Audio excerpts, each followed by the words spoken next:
یہ سوال ہی نہیں کہ ہم میلاد مناتے ہیں، یہ بتائیے کہ میلاد کیوں نہ منائیں؟ آپ کوئی ایویڈنس ہے ان قرآن؟ یہ قرآن کے اندر منع ہے؟ جواب آتا نہیں۔ احادیث مبارکہ میں منع ہے؟ جواب آتا نہیں۔ کیا صحابہ کرام رضوان اللہ تعالی علیہم اجمعین نے منع کیا؟ جواب آتا نہیں۔ بڑی عجیب غریب بات ہے کہ آپ منع کرتے۔ اچھا جناب یہ دیکھیے کہ میں بڑے سادہ الفاظ میں بتانا چاہوں گا کہ اسلام کیا ہے۔ اسلام 4 چیزوں پہ مشتمل ہے۔ حضور نے جو فرمایا وہ اسلام ہے، حضور نے جو کیا وہ اسلام ہے، اور حضور نے جس سے منع کر دیا وہ اسلام ہے، اور حضور نے جس سے منع نہیں کیا وہ بھی اسلام ہے۔ لہٰذا اگر کوئی آج کسی چیز کو منع کرتا ہے اس کا مطلب یہ ہے کہ وہ اسلام کے منہ میں اپنی بات ڈال رہا ہے۔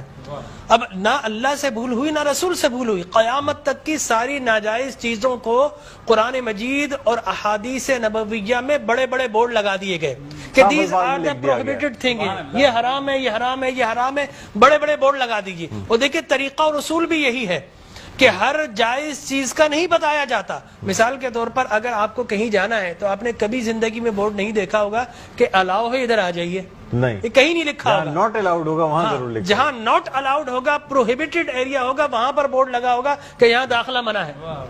لہٰذا قرآن و احادیث میں بھی بڑے بڑے بورڈ لگا دیے، حرام، یہ حرام، یہ حرام۔ اور مجھے کہنے دیے ڈاکٹر صاحب اللہ کا نبی بنیادی طور پر ہر جائز کام کروانے نہیں آتا، بالکل نہیں۔ دراصل اللہ کا نبی ہر ناجائز کام سے روکنے کے لیے آتا ہے۔ اگر جائز کام کی اگر جائز کام کروانے آتا اور جائز کی فہرست بنتی تو قرآن 30 پاروں پہ ہی 30,000 پارے بھی کم پڑ جاتے کہ یہ بھی جائز، یہ بھی جائز، یہ بھی جائز، یہ بھی فہرست، ایک پوری فہرست بن جاتی۔ کہاں تک ہم قرآن حفظ کرتے؟ لہٰذا قرآن کے اندر اللہ کو جو ناپسند چیز ہے ان کا بیان ہے، اللہ کو جو پسند ہے ان کا بیان ہے۔ ہر جائز چیز اللہ کا نبی کروانے نہیں آتا۔ اب اگر بنگلہ دیش کے لوگ رہنے والے اگر پوری زندگی اگر چاول کھاتے ہیں اور مچھلی کھاتے ہیں، ان سے یہ نہیں پوچھا جائے گا باجرے کی روٹی کیوں نہیں کھائی، تم نے گندم کیوں نہیں کھایا، تم نے فلاں نہیں کیا، نہیں پوچھا جائے گا۔ اگر اسی طرح پاکستان کے رہنے والے مچھلی روزانہ نہ کھائیں تو ان سے نہیں پوچھا جائے گا کہ یہ بھی تو اللہ کی غذا تھی، جائز تھی، تم نے یہ کیوں نہیں کھایا۔ نہیں، ہر جائز چیز اللہ کو مطلوب نہیں ہے، اللہ کو مطلوب یہ ہے کہ ہر ناجائز کام سے روکا جائے۔ لہٰذا اللہ کے پیارے حبیب نے قیامت تک کی ساری ناجائز چیزوں سے منع کر دیا، نہ اللہ سے بھول ہوئی معاذ اللہ، نہ رسول سے بھول ہوئی، دین مکمل ہو گیا۔ اب اگر کوئی یہ کہتا ہے کہ یہ ناجائز، یہ بدعت، اس کا مطلب یہ ہے کہ کیا تجھ پر وحی نازل ہو گئی؟ باب نبوت تو بند ہو چکا ہے، اب تو کس بنیاد پر کر رہا ہے؟ دیکھیے اب کس بنیاد پر تم منع کر رہے ہو۔ اور میں آپ کو بتاؤں ڈاکٹر صاحب، یہ دین کا مسلمہ اصول ہے کہ کسی چیز کے جواز کے لیے کوئی ضعیف حدیث بھی کافی ہے، لیکن کسی چیز کے حرام یا بدعت ہونے کے لیے قرآن اور احادیث کی نص قطعی چاہیے آپ کو، اور حدیث متواترہ چاہیے، اس کے بغیر آپ کسی چیز کو حرام نہیں کر سکتے، اس لیے کہ اسلام گلا گھونٹنے کے لیے نہیں آیا، اسلام تو راحتیں دینے کے لیے آیا ہے۔ لہذا جو ناجائز چیزیں تھی اسلام نے وہ منع کر دی 1400 سال پہلے۔ اب اگر کوئی کہتا ہے کہ جناب آپ میلاد کیوں مناتے ہیں، تو میں کہتا ہوں یہ سوال ہی نہیں، بڑے احمق لوگ ہیں جو جائز کی دلیل مانگ رہے ہیں۔ ارے بھائی دلیل تو ناجائز کی ہوتی ہے، لہذا آپ ناجائز کی دلیل دیجئے کہ قرآن میں منع کیا کہ احادیث میں، بلکہ اب میں یہ کہتا ہوں اس بات کے بعد آپ قرآن پڑھیے، اللہ تبارک و تعالی نے 5 نبیوں کا میلاد قرآن میں بیان کیا ہے۔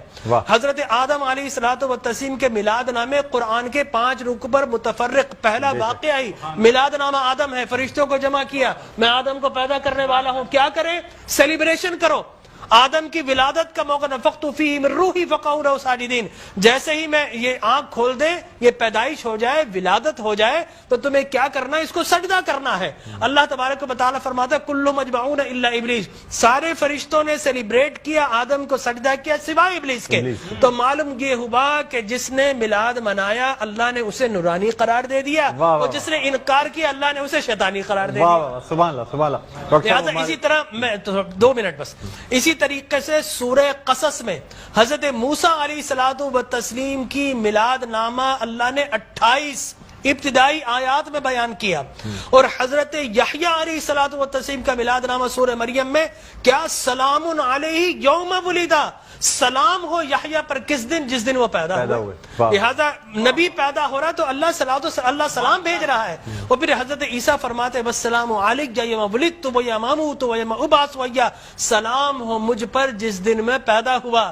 سرکار نے فرمایا. اور پھر اللہ تبارک و تعالی نے ووالدین وما ولد کہہ کر حضور کے میلاد کو بیان کیا. اور حضرت مریم کی میلاد کو اللہ نے سورہ آل عمران میں بیان کیا. پھر سرکار نے فرمایا کہ میرے غلام الجمعۃ وعید للمسلمین. لوگ کہتے ہیں 2 عیدیں، تیسری عید مل گئی. حضرت عمر بن خطاب سے پوچھا کہ یہ الیوم اکملت لکم دینکم، یہ آیت ہمارے نبی پر نازل ہوتی تو ہم 2 عیدیں مناتے، ہم تو بطور عید مناتے. حضرت عمر نے حضرت ابن عباس دونوں سے احادیث فرمایا میاں تم ایک عید کی بات کرتے ہو، ہماری تو 2 3 عیدیں تھی اس دن. وہ یوم عرفہ تھا مسلمانوں کی عید کے دن، وہ جمعۃ المبارک تھا مسلمانوں کی عید کے دن، وہ تکمیل دین کا دن تھا، وہ مسلمانوں کی عید کا دن ہے. لہٰذا یہاں پر تو پہلی، دوسری، تیسری، چوتھی، 5ویں نہ جانے کتنی عیدیں. اور صحیح مسلم کی حدیث مبارک رسول اللہ نے 5 عیدیں بیان فرما دی. ایام تشریق، یوم نحر، اس کو سرکار نے عید قرار دیا. لہٰذا معلوم یہ ہوا کہ سرکار دو عالم. اور پھر میں عرض کر رہا تھا کہ آدم پیدا ہوئے، فرمایا الجمعۃ عید للمسلمین، جمعہ مسلمانوں کی عید کا دن. فرمایا رسول اللہ کیوں؟